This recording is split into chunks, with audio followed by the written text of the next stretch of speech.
date the other day, and this girl was like, "Hey, you're not a serial killer, right?" And I was like, kind of flattered. Like, if she asked me if I was a model, I was like, I mean, I've thought about killing people, but I've never actually done it. Alright, you guys like drugs? Yes. So, fuck yeah. So you're gonna like this next part. I quit drinking with the help of magic mushrooms. And I would take them every day. And no, I didn't microdose like a fucking pussy. I was just eating handfuls of mushrooms. You may think that's insane, but I don't drink anymore. So it works. Have you guys heard of DMT? Yes. If you don't know what DMT is like microdosing schizophrenia. And then you realize that you're God, and then everyone else realizes that you're insane.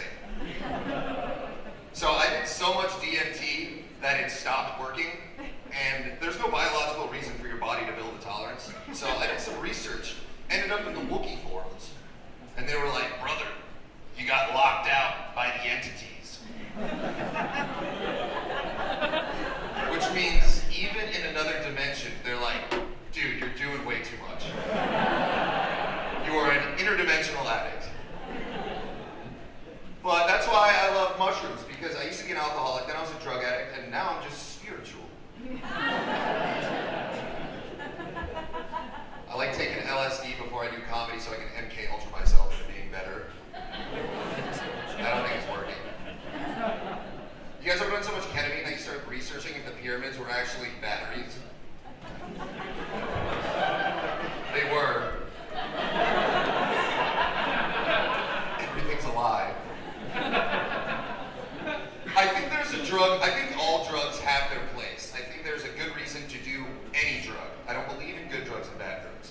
And you may be sitting there thinking, well, there's no reason why anyone should do heroin. Well, heroin is a very strong painkiller. What if you just got hit by a car?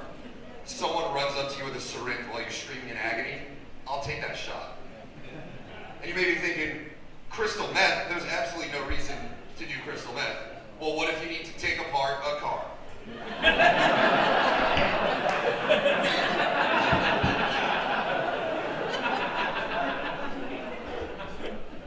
I have a dog, he's a pit bull. His name is Pablo Escobar.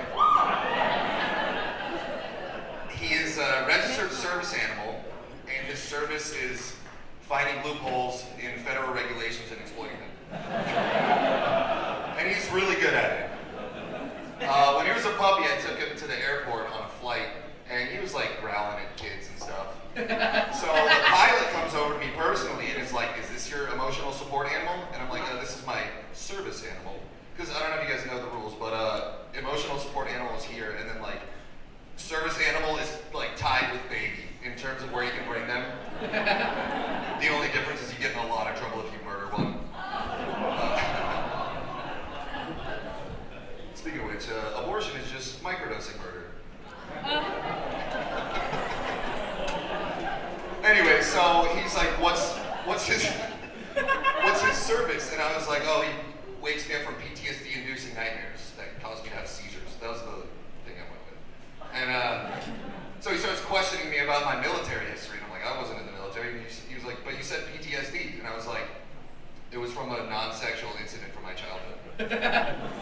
And he just goes, "Okay," and stands up and walks away. And I brought my vicious pit bull onto American Airlines. All right, thank you guys. I'm Eli